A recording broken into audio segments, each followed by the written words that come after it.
ভারতের বিক্ষোভ শেষ হওয়ার পর আবারও বিক্ষোভের ডাক দিয়েছে সিজেপি। সরকারের সঙ্গে হওয়া চুক্তি লঙ্ঘন করে আন্দোলনকারীদের গ্রেফতার ও হয়রানি করা হচ্ছে এমন গুরুতর অভিযোগ এনে মোদিকে কঠোর আন্দোলনের আলটিমেটাম দিয়েছে ককরোচ জনতা পার্টি সিজেপি।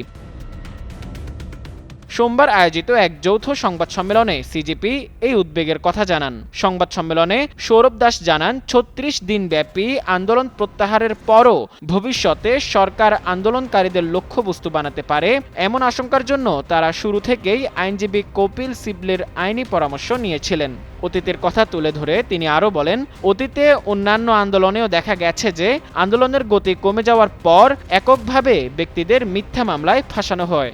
নন ইনভার্টার এসির দামে ঘরে আনুন বিদ্যুৎ সাশ্রয়ী ইনভার্টার এসি। এখন 1.5 ton my one inverter AC মাত্র ৪৮,৯০০ টাকা পাওয়া যাচ্ছে মিনিস্টার শোরুমে।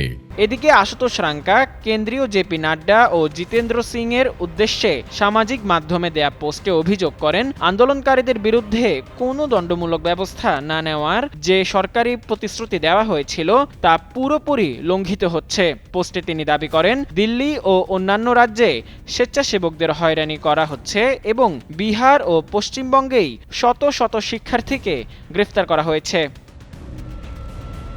তাই রাঙ্কা হুঁশিয়ারি করে বলেন, অবিলম্বে শিক্ষার্থীদের বিরুদ্ধে দায়েরকৃত এফআইআরগুলো প্রত্যাহার না করা হলে এবং আটককৃতদের মুক্তি না দিলে সিজেপি পুনরায় আন্দোলনে নামতে বাধ্য হবে। একই সাথে তিনি আগামীকালের মধ্যে আইনি মামলা সংক্রান্ত লিখিত চুক্তি এবং সরকারের সাথে নির্ধারিত টাইমলাইনগুলো প্রকাশিত করার দাবিও জানান। এতে পরিস্থিতি আবারও উত্তপ্ত হয়ে ওঠে।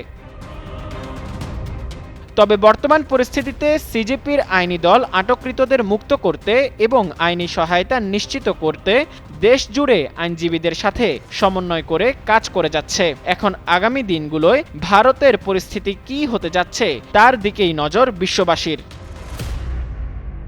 মুজাম্মেল পায়েল, যুগান্তর নিউজ।